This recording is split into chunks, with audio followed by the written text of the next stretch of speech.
And this is from Rob Jagger. Kris, I met you a few weeks back at Disney World. I didn't want to ask you this at the time due to you spending time with your family and me with mine. But how has your family adapted to and dealt with the reality of what happened on September 11th, 2012, and seeing how it was shared on the big screen?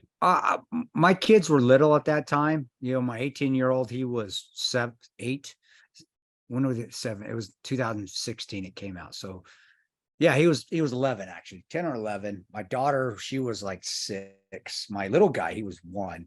So they didn't know. And honestly, they know now. And I don't think it's become much of an adjustment for them because they were so little and they went through a lot of the highs and lows when I wasn't around. Well, I went through a lot of the highs and lows and they weren't around because I divorced my wife for 3 years of when the movie came out.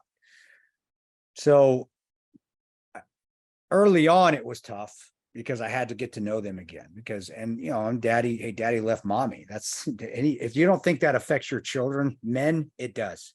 Believe me, they're going to remember it. And I had to really rebuild, except for the 1-year-old, my 7 and my 18-year-old now, my 14-year-old, I had to rebuild those bridges with them. But now that we have, and now that they can see that mom and daddy are there, and then I had to, when we reconciled back together, Tanya and I, there was always that worry that is daddy going to leave again? Because I was always leaving on deployment. Then I left the family by being a dirtbag husband. We got divorced. So it was now that we've gotten through those humps where I had to rebuild that relationship and rebuild that trust with my kids, that dad's not going nowhere again. He's done with doing all that stupid shit. He's done deploying. And now they see, me and Tanya get along. Of course, you see it. We get along. We love each other. We get along extremely well. We're in a good place. So it was all down to, honestly, it comes all down to how I acted. If I felt good and I wanted to be at home, then they saw that. If I was in a terrible mood and I didn't want to be at home, they saw that as well. And whenever a father leaves their children, they worry. And when you come back, I expected them to accept me back right away because, yeah, dad's back. I fixed it. Kids don't do that. Kids are like, dad, I don't know. You left us once already. Are you going to do it again? So that was difficult. And it took me a couple of years, almost 3 years to rebuild that. Now we're at a point now where the kids are like, shit, dad, when are you leaving again? you're home too. No, it's just like, I'm just normal dad, normal father. And it's not the kids, believe me, your kids keep you humble. Dad's nobody. Dad's nothing. Dad's dad. I saw such a great meme the other day. Yeah, It was I was showing it to I was showing it to my boss Adam. It relates to what you're saying because my boss Adam is the biggest Slayer fan. He's got like Slayer license plates. He's got Slayer tattoos. But there's a photo of Tom Araya from Slayer at the Grammy Awards with his family, and he's got the horns up, and his teenage daughter is like rolling her eyes, like a couple, next to his wife. You've seen that, and it's like even if you're the front man of Slayer, your teenage daughter is still gonna think you're lame. Exactly. That sums it up right there. Is what point I'm at in my life with my teenagers. But I know. If you can find that, by the way, if you can find that meme, Harold, put that up on the screen, and let's make that a short if we can. Yeah, that's hilarious, man.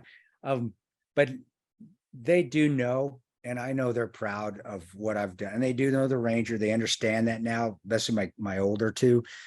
Like, yeah, Rangers, they respect it. Even though my daughter, she would still roll her eyes. Dad, hero, whatever. Yeah, call him.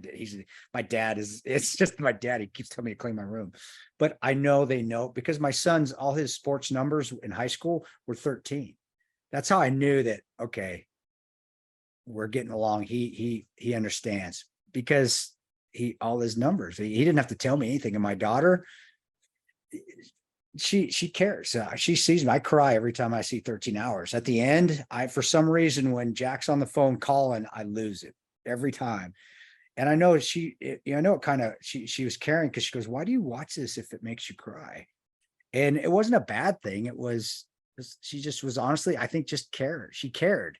And she just couldn't understand why I still watched it, even though it hurt. Which said a lot, which made me feel good too. I know I think she was really caring, like, Dad, I don't want you to feel like that anymore. So we're in a great place now, but it did take time to rebuild. And as a father, you have to be there. I was finally home more. That's why don't do as much speaking as I don't travel to do a lot of shit anymore. Because dads need to be around for their kids, or you're not going to have that relationship that you want when you get older, that you dream about having with your kids. That because kids remember when you're not there. So I don't know. I guess I was wrong, but yeah, that's my answer to the question. I hope it answered it. I don't know if I did or not. I know I said a lot. I think that answers it great.